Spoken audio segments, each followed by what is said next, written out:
कारागृहातून जामिनावर सुटका होताच शिर्डी शहरात रील शूट करत वाहनांची रॅली काढून दहशत माजवण्याचा प्रयत्न आरोपी अनिकेत उर्फ झिंग्या शेजवळ याला चांगलाच महागात पडला आहे। जमाव गोळा करत कायदा व सुव्यवस्थेला आव्हान देणारी रॅली काढल्याप्रकरणी शिर्डी पोलीस ठाण्यात आरोपी अनिकेत झिंग्या शेजवळ याच्यासह शुभम घोडे, सतीश लोंढे, आनंद लोंढे आदींवर गुन्हा दाखल करण्यात आला आहे। शिर्डीचा किंग आला अशा घोषणा देत रात्रीच्या वेळी शहरातून वाहनांची रॅली काढून त्याचे व्हिडिओ सोशल मीडियावर व्हायरल करण्यात आले होते। या प्रकारामुळे शिर्डी शहरात दहशतीचं वातावरण निर्माण झाले होते।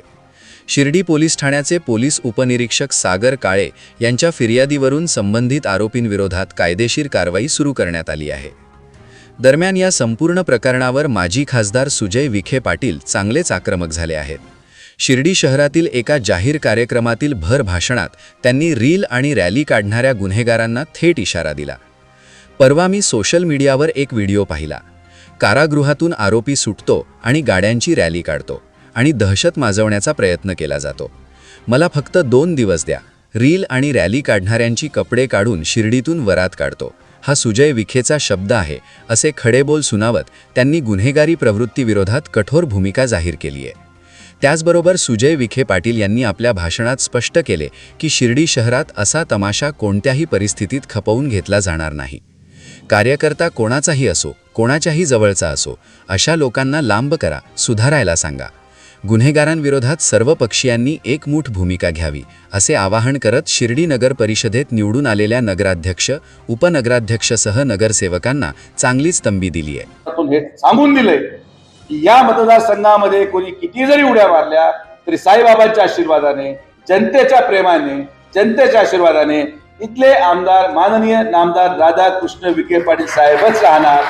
हे मतरुपी आशीर्वाद मिळाल्यानंतर आता सगळ्यांनी सगळं करून थकलेत, आता आम्हाला काम करू दे,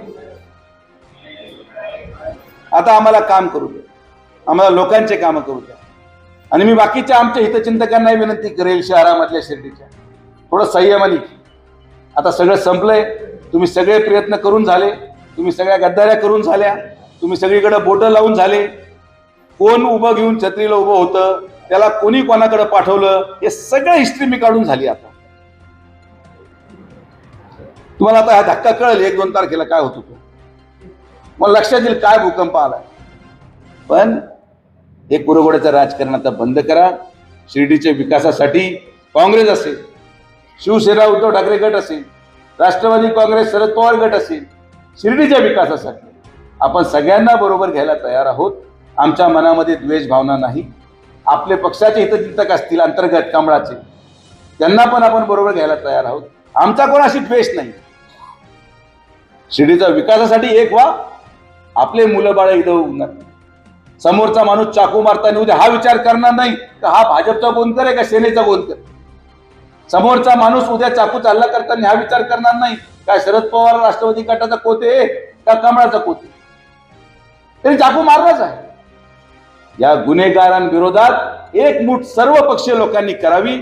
आणि मी तुम्हाला आवर्जून सांगतो, परवा मी कुठेतरी व्हिडिओ पाहिला, काहीतरी कोणीतरी आरोपी सुटला आणि इथं काहीतरी गाडीमध्ये तमाशा आणि काय झालं। फक्त 2 दिवस द्या, 2 दिवस द्या, या सगळ्यांना पूर्ण यांची वरातच शिर्डीमध्ये कपडे काढून काढतो असं जे विकास शब्द। हा तमाशा आणि शिर्डीला आव्हान आहे, कार्यकर्ता कोणाचाही असो, पण जर गुंडागर्दीच्या आणि गुन्हेगार लोकांच्या बरोबर तुम्ही दिसलात तर मीडियाच्या माध्यमातून तुम्हाला सांगतो की आता टॉलरन्स लेवल नाही। तुमच्या सगळ्या नगरसेवकांची जबाबदारी आहे। जेवढे गुन्हेगार काही कार्यकर्ते कोणाचे असतील ते लांब करा, सुधारायला सांगा, नाहीतर डायरेक्ट शिर्डीची हद्दपार करणारे लोक मी आता। तर हे काम आपण सुरू करतोय। हा तमाशा शिर्डीमध्ये स्वीकारला जाणार नाही, कोणी असो। मतदानासाठी लाचारी पत्करणं आम्ही सोडलंय। शिर्डी सुरक्षित राहील, आमच्या महिला सुरक्षित राहतील, मुली सुरक्षित राहतील। जो शब्द विधानसभेला दिलाय, जो शब्द नगरपंचायतीला दिलाय, तो शब्द शेवटच्या श्वासापर्यंत मी जोपर्यंत आहे तोपर्यंत पूर्ण करणार। शिर्डीत रील आणि रॅलीच्या माध्यमातून दहशत माजवण्याचा प्रयत्न करणाऱ्या आरोपींवर पोलिसांनी गुन्हा दाखल करत आरोपींचा शोध सुरू केलाय. तर दुसरीकडे माजी खासदार सुजय विखे पाटील यांनी गुन्हेगारांना जाहीर इशारा देत शिर्डीत अशा प्रवृत्ती खपवून घेतल्या जाणार नाहीत असा ठाम संदेश दिलाय. आता पोलिसांची पुढील कारवाई आणि राजकीय पातळीवरील एकजूट शिर्डीची कायदा सुव्यवस्था कितपत मजबूत करते हे पाहणं महत्त्वाचं ठरणार आहे. याविषयी एस न्यूज मराठी वाहिनीने घेतलेला ब्युरो रिपोर्ट.